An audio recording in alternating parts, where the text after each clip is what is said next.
नमस्कार मित्रांनो, मी आहे अतुल अंबाडे आणि आज आपण बघणार आहोत हिमायत बाग आणि तेथील ऐतिहासिक नहर.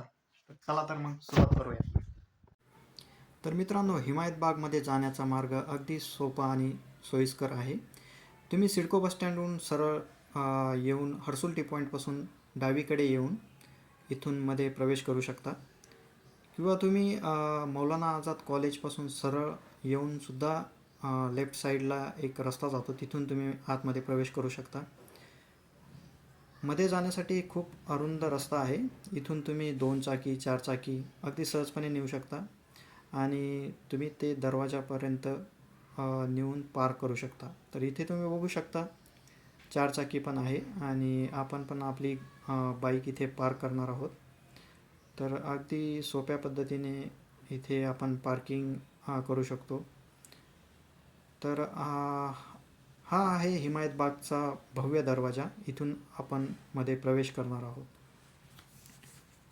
तर चला तर मग बघूया मध्ये काय आहे.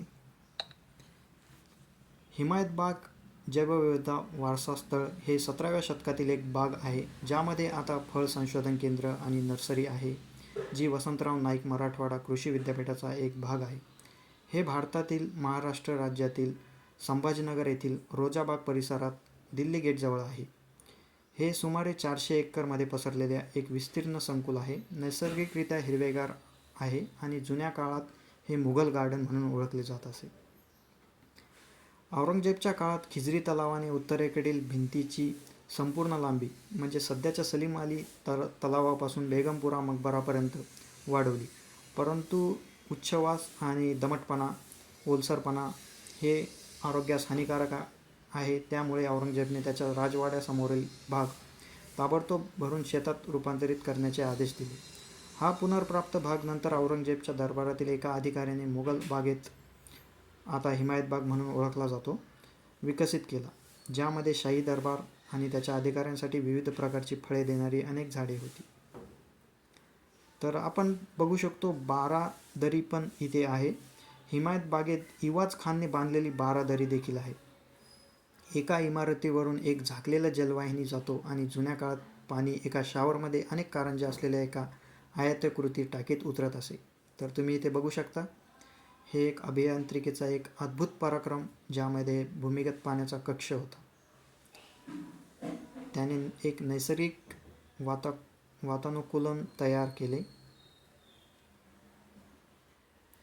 सध्याचा काळ हिमायत बाग हे त्याच्या हिरवळीमुळे आणि थंड वातावरणामुळे पर्यटकांचे आकर्षक आहे. पर्यटकांना नर्सरीमधील विविध वनस्पती आणि झाडे पाहता येतील, ज्यावर संशोधन केले जाते. अनुभवी स्थानिक माळी यांनी कलम केलेली रोपे पर्यटकांना बागेत खरेदी करता येतात. इथे बघू शकतो आपण चिंचेपासून आंब्यापर्यंतची सगळी रोपे आहेत.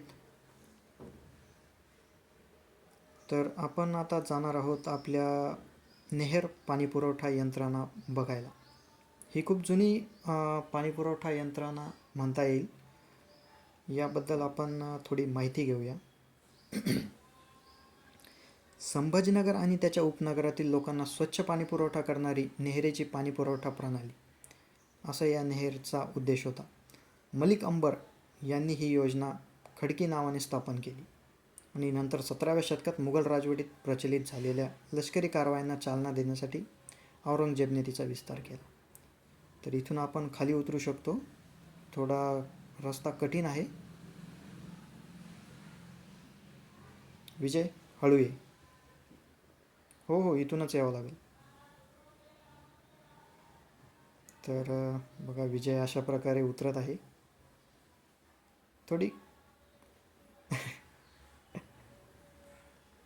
हा सहजपणे उतरला. तर चला तर मग आता पुढे आपण त्या नहरकडे जाऊया. वाटेत आपल्याला हे हर्सुल तलावाचं ओव्हरफ्लो झालेलं पाणी बघायला मिळेल. अगदी शांत आणि हिरवगार वातावरण इथे आहे.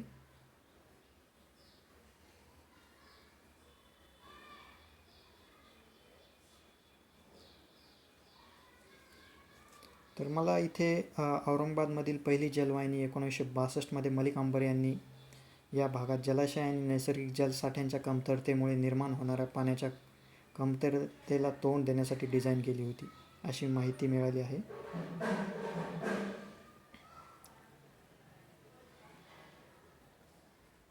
हे बघा, आपण इथे बघू शकतो, हे हर्सुल तलावातील पाणी आहे. याचा नहरशी संबंध नाही. नहर हे एक उत्तम अभियांत्रिकीचा नमुना आहे. चला तर आपण तिथे जाऊया आणि बघूया. हे इथे ती नहर आहे. प्रेक्षको, इथे तुम्ही वर ह्या डोंगरावर पण जाऊ शकता ट्रेकिंग करण्यासाठी. आणि वर गणेश टेकडी आहे, तिथे एक सुंदरसं गणपती बाप्पांचं मंदिर आहे. तर आपण आपल्या नेक्स्ट व्हिडिओमध्ये तिथे जाऊ आणि आपल्या गणपती बाप्पांचे दर्शन करूया.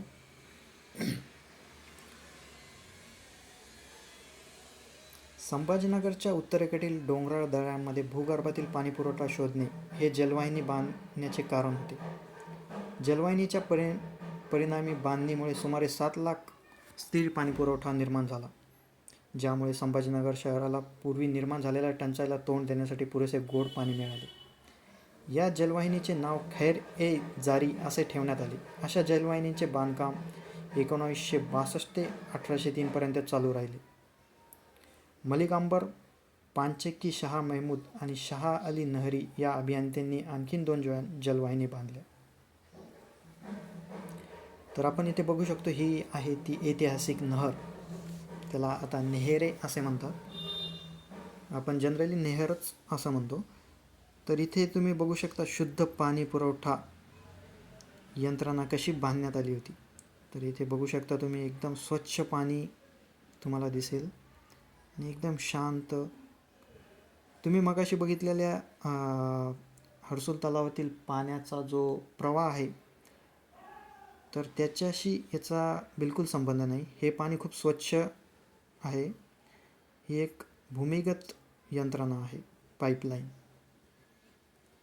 तर हे पाणी सरळ जाते पानचक्कीमध्ये आणि तिथे तुम्हाला तर माहीतच आहे, ते पानचक्कीमधून पाणी येते आणि त्या जनरेटरवर पडते आणि तिथून पुढे ते इलेक्ट्रिसिटी निर्माण करण्याचे काम तिथे पुढे चालते. तर अशा प्रकारे मित्रांनो, हा ब्लॉग मी पूर्ण करत आहोत. तुम्ही पण